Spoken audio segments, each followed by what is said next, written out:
Hello dear students, welcome to Gurukul Vishwamitra. Gurukul Vishwamitra YouTube চ্যানেলে তোমাদের সকলকে স্বাগত জানাচ্ছি। আমি শিশির বলছি। তোমরা জানোই যে আসন্ন ওয়েস্ট বেঙ্গল পুলিশের কনস্টেবল এবং কলকাতা পুলিশের যে কনস্টেবল পরীক্ষা, তাতে যে ইংরেজি বিষয়ক সাবজেক্টটি থাকবে তার উপর ভিত্তি করেই কিন্তু প্র্যাকটিস সিরিজের একটা সেশন কিন্তু চলছে। তো আজকে দেখা যাক কততম সেশন রয়েছে। তো দেখা যাক, আজকে সেশন হচ্ছে আমাদের প্র্যাকটিস সেট নাম্বার কত, এইখানে দেখতে পাচ্ছ তোমরা। প্র্যাকটিস সেট নাম্বার কিন্তু 14, তাই তো? চলো, তাই বেশি কথা না বাড়িয়ে আমরা সরাসরি প্রশ্ন উত্তরের দিকে এগিয়ে যাই। আজকের প্রথম প্রশ্ন বলেছে, question number 1, choose the correct passive voice of the following sentence. তোমাকে বলেই দিয়েছে যে প্যাসিভ ভয়েস করতে হবে, অর্থাৎ নিচে প্রশ্ন বাক্যে একটি কিন্তু অ্যাক্টিভ ভয়েসের সেন্টেন্স রয়েছে, সেটা প্যাসিভ করলে কি দাঁড়াবে সেটা কিন্তু করতে হচ্ছে। তো এখানে কি বলেছে, people speak English all over the world, অর্থাৎ সারা পৃথিবীব্যাপী লোকেরা, মানুষজন তারা কি করে, ইংরেজিতে কথা বলে আর কি।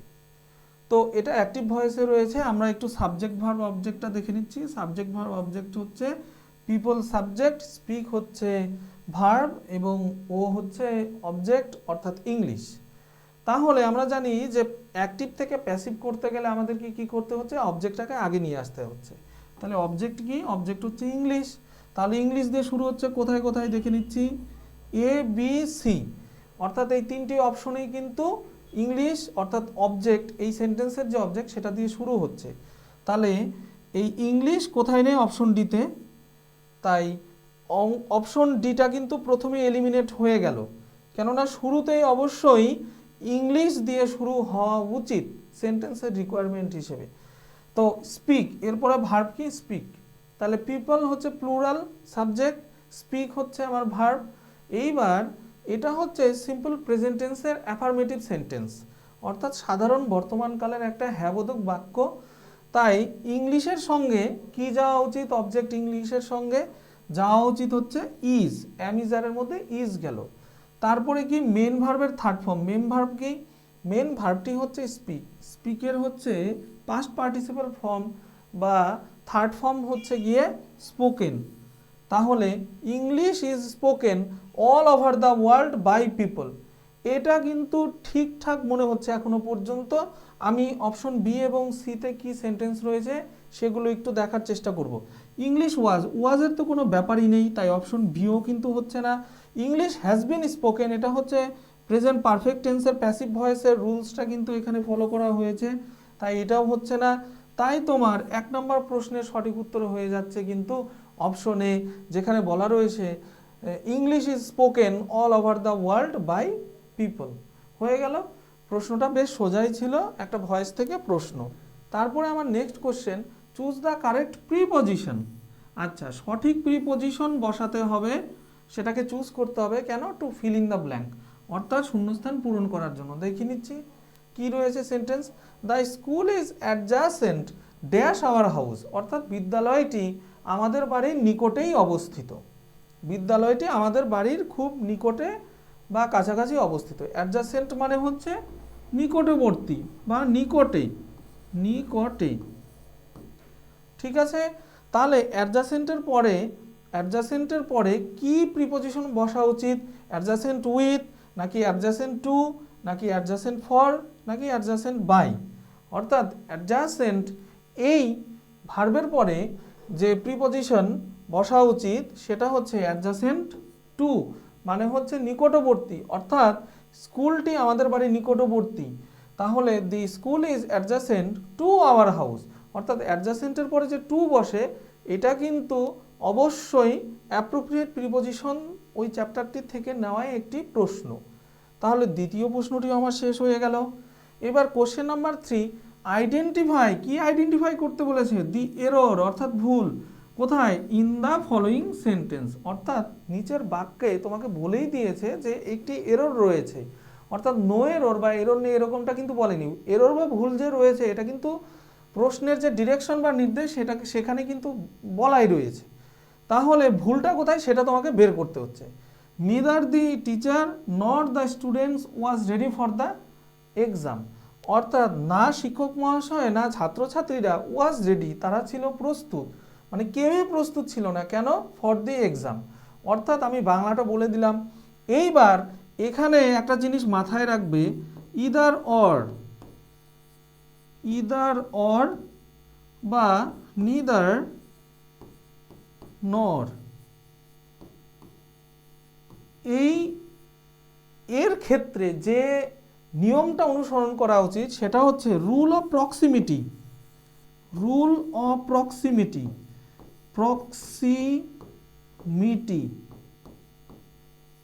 অর্থাৎ বাংলা যদি আমি করি তাহলে হচ্ছে এখানে যেটা হবে আর কি, সেটা হচ্ছে দেখো, রুল অফ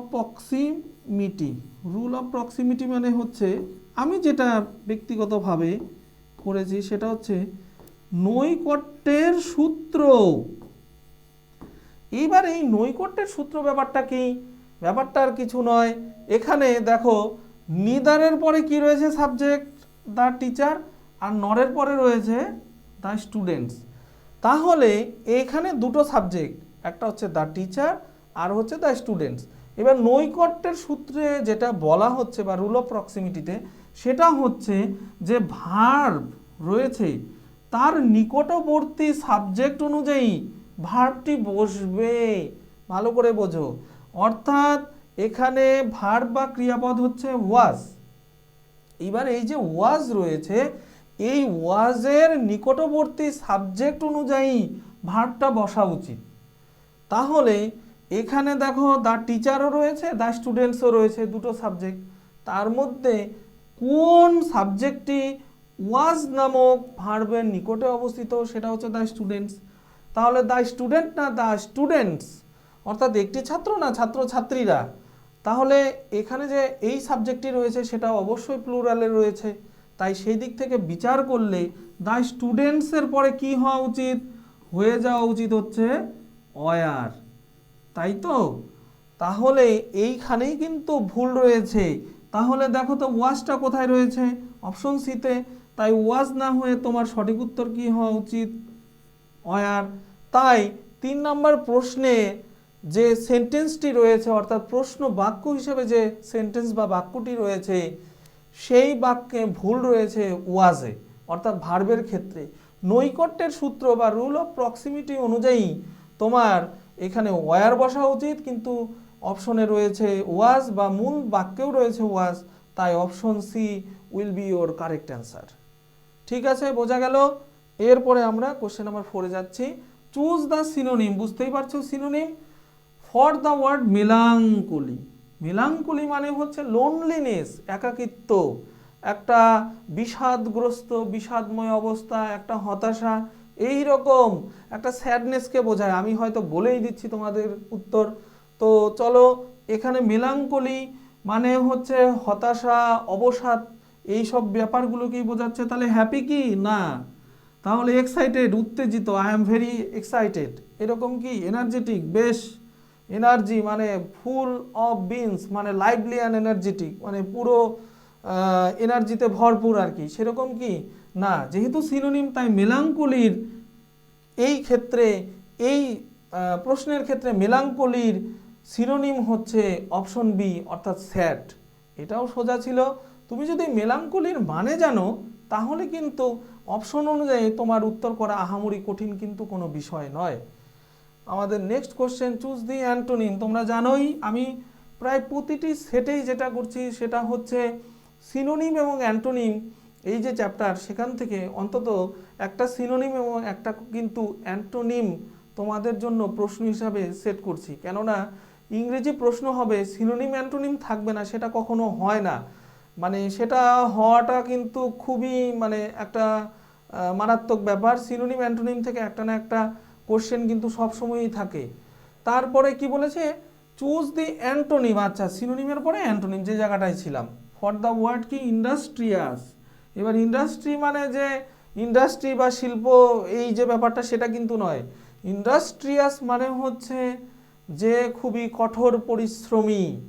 তাহলে কঠোর পরিশ্রমী বুঝতেই পারছো। ল্যাজি মানে কি? আলসে, ডিলিজেন্ট, মানে হচ্ছে বেশ কর্মঠ, অ্যাক্টিভও মানেও সক্রিয়, আর হার্ড ওয়ার্কিং মানেও কিন্তু বেশ কঠোর পরিশ্রমী। আমি যদিও এখানে সবগুলো ইস্যু করছি, আমি একটু মুছে দিচ্ছি। ব্যাপারটা হচ্ছে আমরা একটু দেখার চেষ্টা করব। ও অ্যান্টোনিম বলেছে, যেহেতু ইন্ডাস্ট্রিয়াস মানে হচ্ছে পরিশ্রমী, তাহলে এর বিপরীত কি? এর বিপরীত হচ্ছে যে অলস। তাহলে এখানে কিন্তু অপশন এই তোমার সঠিক উত্তর হয়ে যাচ্ছে। কেননা বিপরীত, আমি প্রথমে ভেবেছিলাম যে এটা সিনোনিম, কিন্তু না, যেহেতু অ্যান্টোনিম সেই জন্য এখানে কিন্তু ল্যাজি হচ্ছে। কেননা ইন্ডাস্ট্রিয়াস মানে যদি পরিশ্রমী হয়, তাহলে দেখো তো হার্ড ওয়ার্কিং মানে কি? পরিশ্রমী। ডিলিজেন্ট মানেও পরিশ্রমী।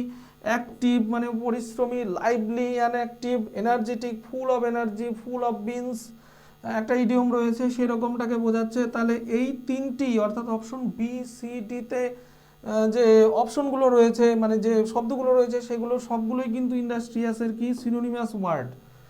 একমাত্র ল্যাজি যেটা রয়েছে সেটা কিন্তু তোমার অ্যান্টোনিম, অর্থাৎ ল্যাজি মানে হচ্ছে তোমার আলসে। তাহলে এটাও কিন্তু আমাদের হয়ে গেল। তারপরে question number 6, what does the phrasal verb act on oblique act আপন, অর্থাৎ অ্যাক্ট অন অথবা অ্যাক্ট আপন। খুব সোজা কিন্তু একদম। আমি শুধু একটা জিনিসই বলতে চাইবো তোমাদের, সেটা হচ্ছে যে প্রশ্নগুলো যে আহামরি কঠিন এখানে সেট করা হয়েছে সেটা নয়, কিন্তু সবগুলো টপিক যতটা সম্ভব, মাত্র 10টা যেহেতু প্রশ্ন সেট করতে হচ্ছে, সেই জন্য আরও তো অনেকগুলো টপিক রয়েছে, সেই টপিকগুলোকে একটা সেটে নিয়ে আসা তাই সম্ভব হচ্ছে না। 10টার বেশি তো কোশ্চেন সেটও করা যাচ্ছে না।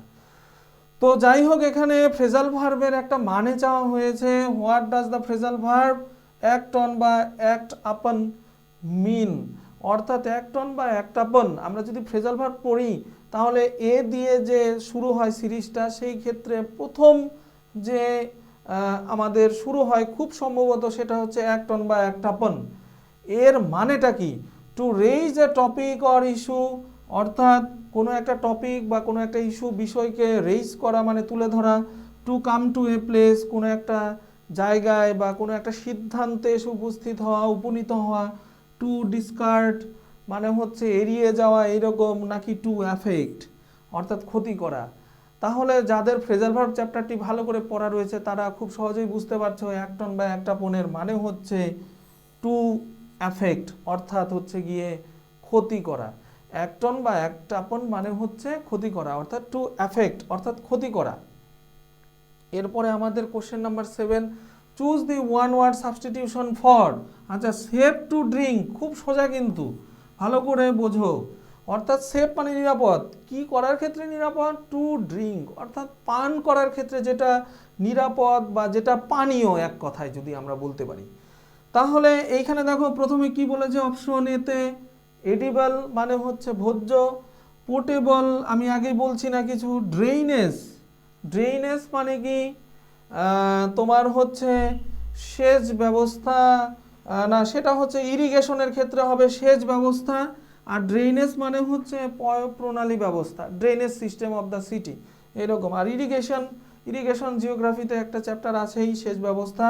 আর এডিবেল মানে তাহলে কি? এডিবেল মানে ভোজ্য, আমি একটু বাংলাও লিখে দিচ্ছি। আর ড্রেইনেজ মানে হচ্ছে তোমার কি বললাম, সেচ।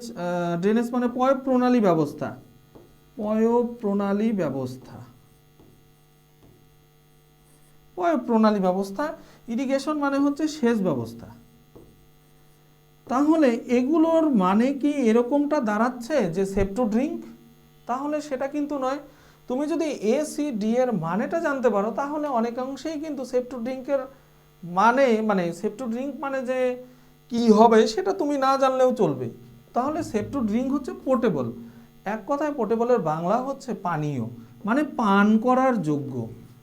ড্রিঙ্কিং ওয়াটার অর্থাৎ পোর্টেবল, অর্থাৎ যেটা পান করার ক্ষেত্রে তোমার কি হচ্ছে বেশ কিন্তু নিরাপদ আর কি, এইরকমটা।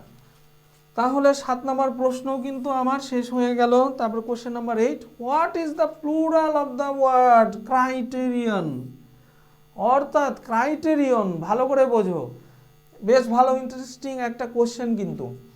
ক্রাইটেরিয়ন এর প্লুরাল ফর্মটা কি? প্লুরাল ফর্মটা কি? ক্রাইটেরিয়া, ক্রাইটেরিয়নেসেন্স, এরকম আর কি। তাহলে আমরা বলি যে এই পোস্টের জন্য এই ক্রাইটেরিয়া লাগবে, মানে এই শর্ত কিন্তু পালন করতে হবে, এই জিনিসগুলো বা যোগ্যতা থাকতে হবে। তাহলে আমরা কিন্তু ক্রাইটেরিয়া বানানটার সঙ্গে কিন্তু বা এই শব্দটির সঙ্গে পরিচিত, কিন্তু ক্রাইটেরিয়ন মানে জানি না। অর্থাৎ এইখানে ক্রাইটেরিয়ন মানে হচ্ছে একটা শর্ত, আর ক্রাইটেরিয়া মানে হচ্ছে অনেকগুলো শর্ত বা শর্তসমূহ বা যোগ্যতাসমূহ, বিষয়সমূহ, এই জিনিসকে কিন্তু নির্দেশ করে। তাই তোমার এখানে ক্রাইটেরিয়নের প্লুরাল ফর্ম হয়ে যাচ্ছে কিন্তু ক্রাইটেরিয়া। আমাদের next question number 9, what is the feminine form of horse? Gender change, ওই চ্যাপ্টার থেকে একটি কোশ্চেন সেট করা আছে। তাহলে হর্স মানে হচ্ছে ঘোড়া। তাহলে ঘোড়ি বা মহিলা ঘোড়া কাকে বলা হচ্ছে? স্ট্যালিয়নটা কি? স্ট্যালিয়নও কিন্তু ঘোড়া, সেটা পুরুষ ঘোড়া। স্ট্যালিয়নটা হচ্ছে এ ম্যাচিওর, অর্থাৎ একটি প্রাপ্তবয়স্ক মেল হর্সকে কিন্তু কি বলা হচ্ছে? স্ট্যালিয়ন বলা হচ্ছে। এরপরে কি? মেয়ার, এটা আমি আগে টিক দিলাম, কেননা হর্সের আমরা জানি যে হর্সের ফেমিনিন ফর্ম বা স্ত্রীলিঙ্গ হচ্ছে মেয়ার। এইবার বীজ কি? বীজ হচ্ছে কুকুরি, অর্থাৎ কুকুর, মহিলা কুকুর যেটা বা মেয়ে কুকুর যেটা, তাকে কিন্তু বীজ বলা হচ্ছে। আর বি মানে হচ্ছে মৌমাছি, ড্রোন বি, ঠিক আছে, ড্রোন বি। তাহলে ড্রোনটা কি? পুরুষ মৌমাছি, আর বিটা হচ্ছে মহিলা মৌমাছি। আচ্ছা, বীজ তাহলে কি থেকে আসলো? ডগ হচ্ছে কুকুর, আর বীজ হচ্ছে মহিলা কুকুর বা কুকুরি। আর হর্সের হচ্ছে তোমার ফেমিনিন ফর্মটা হচ্ছে গিয়ে মেয়ার। আর হর্সও যা, স্ট্যালিয়নও কিন্তু তা। তো সেটার মানে বা ব্যাখ্যা আমি দিয়েছি, এ ম্যাচিওর মেল হর্সকে কিন্তু স্ট্যালিয়ন বলছে। ঠিক আছে, তারপরে আমাদের আজকের দিনের শেষ প্রশ্ন দেখি কি বলেছে। Choose the correct word to fill in the blank. আচ্ছা, এখানে টিটা ওঠেনি, যাই হোক, বলেছে choose the correct word to fill in the blank. কি বলেছে? He is the most dash player in the team, অর্থাৎ সে হচ্ছে এই টিমের সব থেকে সুপারলেটিভ ডিগ্রিতে রয়েছে অমুক প্লেয়ার ইন দ্য টিম। তো সেখানে কি রয়েছে? স্কিলড রয়েছে, স্কিল নাকি স্কিলস? স্কিল থেকে স্কিলস, এটা সিঙ্গুলার প্লুরাল হয়ে যাচ্ছে। স্কিলি বলে কিন্তু কোনো শব্দ হচ্ছে না, তাই এই তিনটির একটিও হচ্ছে না। তাহলে কি হবে? এইখানে কি একটা অ্যাডজেক্টিভ দরকার। হি ইজ দ্য মোস্ট কি প্লেয়ার? স্কিলড, অর্থাৎ হচ্ছে দক্ষ। আর একটা জিনিস বলছি, সেটাও জেনে রাখো, স্কিলড মানে হচ্ছে দক্ষ, এর কিন্তু আর একটা কিন্তু রূপ আছে, সেটা হচ্ছে স্কিলফুল, এর মানেও কিন্তু দক্ষ। ঠিক আছে, তো এইখানে যা অপশন রয়েছে সেই অনুযায়ী কিন্তু তোমার সঠিক উত্তর হয়ে যাচ্ছে অপশন এ, অর্থাৎ স্কিলড। তাই সেন্টেন্সটা কি দাঁড়ালো ultimately? He is the most skilled player in the team, সে হচ্ছে টিমের সব থেকে দক্ষতায় পরিপূর্ণ প্লেয়ার বা খেলোয়াড়। ঠিক আছে, তো কোশ্চেন নাম্বার 10ও কিন্তু আমার শেষ হয়ে গেল। তো বুঝতেই পারছো যে আজকে এই 14 নাম্বার যে আমাদের প্র্যাকটিস সেশন, সেটা আমরা সম্পূর্ণ করলাম। আশা করছি আমাদের ভিডিওগুলো বা আমার ভিডিও তোমাদের ভালো লাগছে। তোমরা অবশ্যই লাইক, শেয়ার, কমেন্ট করো, এবং চ্যানেলে নতুন হয়ে থাকলে অতি অবশ্যই সাবস্ক্রাইব করে রেখো, আর বেল আইকনে ক্লিক করে রাখো সবার আগে আমাদের ভিডিওগুলো পাওয়ার জন্য। আজকের মতো এখানেই তাহলে শেষ করছি। ধন্যবাদ।